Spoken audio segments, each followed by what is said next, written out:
संस्कृति ये होती है कि वो भी जूते उतारे और आप भी। संस्कृति ये नहीं होती कि वो जूते उतारे आप नहीं। ये पता नहीं कौन सी संस्कृति है आपकी। ऐसी ताकतों को मोदी ने चुनौती दी। यहाँ पे भाषण देते रहते हो, ये मत सोचिए कि ये चुप बैठा रहेगा।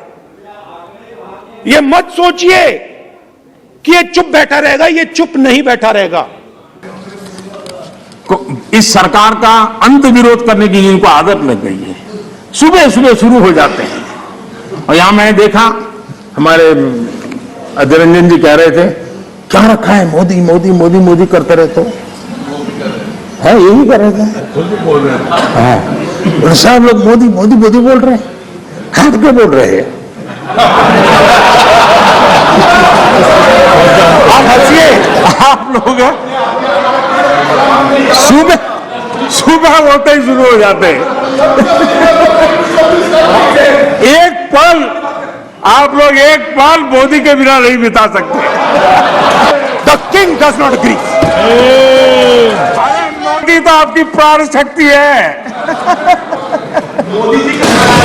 लेकिन कांग्रेस में ऐसे लोग बैठे हैं जो कहते हैं, जो हमारे उद्यमी है उनके लिए कहते हैं, और आपको भी जानकर के आश्चर्य होगा क्या कहते हैं।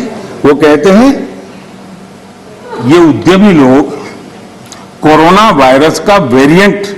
सबसे दो मोनोपोलिस्ट के बारे में थोड़ा सा बोलूंगा।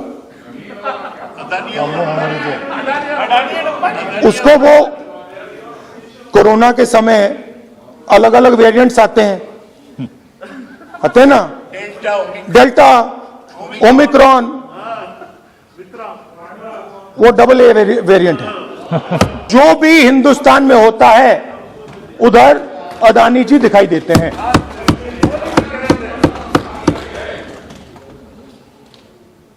और दूसरी साइड अंबानी जी।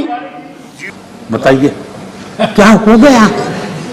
हमारे देश के उद्यमी एक कोरोना वायरस के वेरिएंट है क्या।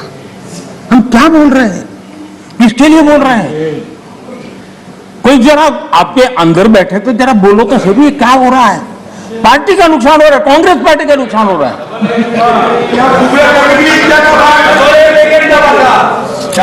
माननीय अध्यक्ष जी, जो इतिहास के जो लोग इतिहास से सबक नहीं लेते हैं वो इतिहास में खो जाते हैं। माननीय अध्यक्ष जी, ये मैं इसलिए कह रहा हूं, जरा 60 से 80 का दायका, 60 से 80 का दायका, उनके सभी प्रमुख लोग उसमें आ जाते हैं जो देश का नेतृत्व करते थे। उस कालखंड की बात कर रहा हूं। 60 से 80 के दशक में क्या नैरेटिव होता था। कांग्रेस के ही सत्ता साथी, कांग्रेस के साथ रहकर के सुख भोगने वाले लोग, ये वही लोग पंडित नेहरू जी की सरकार को और श्रीमती इंदिरा गांधी जी की सरकार को क्या कहते थे, ये तो टाटा बिरला की सरकार है, इस सरकार को तो टाटा बिरला चला रहे हैं। 60 से 80 दशक तक यही बातें बोली जाती थी, नेहरू जी के लिए बोली जाती थी, इंदिरा जी के लिए बोली जाती थी। और आपने उनके साथ भागीदारी की सत्ता में, लेकिन उनकी आदतें भी ले ली, आप भी उसी भाषा को बोल रहे हो। मैं देख रहा हूं आप इतने नीचे गए हो, इतने नीचे गए हो। हां, मुझे लगता है कि आज पंचिंग बैग बदल गया है, लेकिन आपकी आदत नहीं बदली है। मुझे विश्वास है यही लोग सदन में कहने की हिम्मत करते थे, बाहर तो बोलते ही थे, जहां मौका मिले चुप नहीं रहते थे।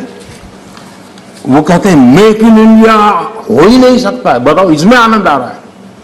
कोई ऐसा हिंदुस्तान के लिए सोच सकता है क्या कि मेक इन इंडिया हो ही नहीं सकता। अरे भाई, आपको तकलीफ होगी, हम आकर के करेंगे, ठीक है, ऐसा बोलो। देश को क्यों गाली देते हो जी, देश के खिलाफ क्यों बोलते हो। मेक इन इंडिया हो नहीं सकता है। आज हिंदुस्तान में आप made in India, made in India, made in India की बात करते रहते हो। मेड इन इंडिया हो ही नहीं सकता। आज बात खत्म हो गई है। मेक इन इंडिया का मजाक उड़ाया गया और आज देश की युवा शक्ति ने, देश के एंटरप्रेन्योर ने करके दिखाया है। आप मजाक के विषय बन गए हो।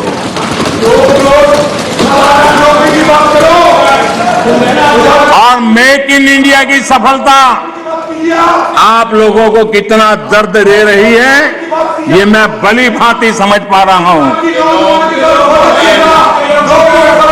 माननीय अध्यक्ष जी, मेक इन इंडिया से कुछ लोगों को तकलीफ इस बात के लिए है क्योंकि मेक इन इंडिया का मतलब है कमीशन के रास्ते बंद।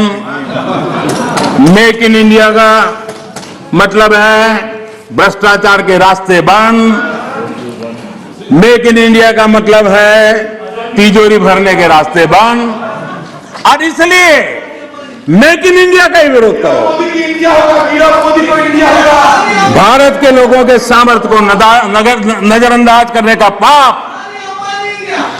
देश के लघु उद्यमियों के सामर्थ्य का अपमान, देश के युवाओं का अपमान, देश की इनोवेटिव क्षमता का अपमान।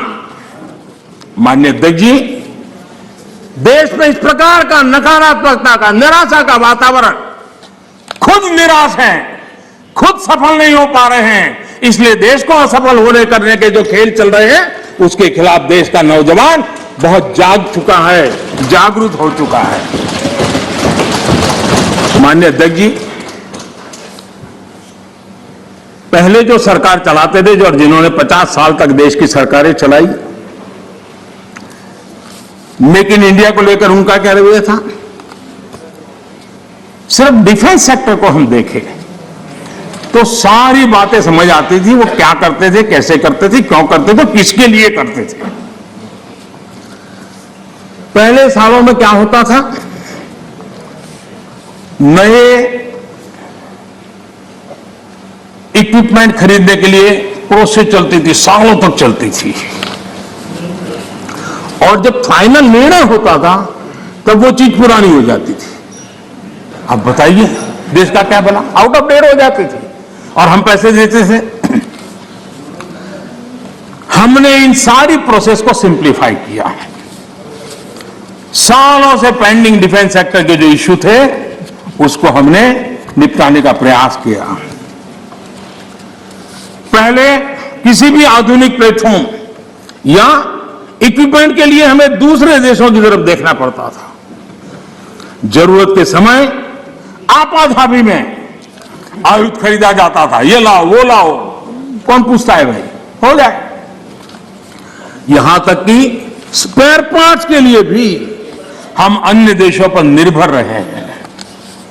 दूसरों पर निर्भर होकर इस देश की सुरक्षा निश्चित नहीं कर सकते हैं। हमारे पास यूनिक व्यवस्था होनी चाहिए, हमारी अपनी व्यवस्था होनी चाहिए। रक्षा क्षेत्र में आत्मनिर्भर होना यह राष्ट्र सेवा का भी एक बहुत बड़ा काम है। और जो मैं देश के नौजवानों को भी आह्वान करता हूं कि आप अपने कैरियर में इस क्षेत्र को चुनिए, हम ताकत के साथ खड़े होंगे।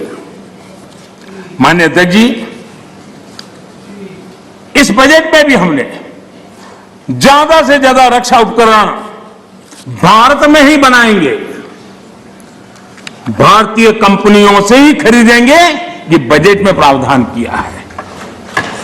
बाहर से लाने के रास्तों बंद करने की दिशा में हम कदम बढ़ाए थे।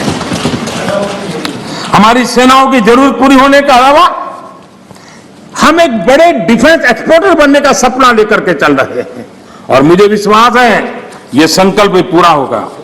मैं जानता हूं कि रक्षा सौदों में कितनी बड़ी ताकतें पहले अच्छों को खरीद लेती थी।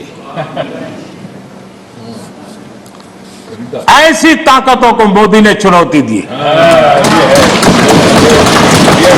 और इसलिए मोदी पर उनकी नाराजगी नहीं, गुस्सा होना भी बहुत स्वाभाविक है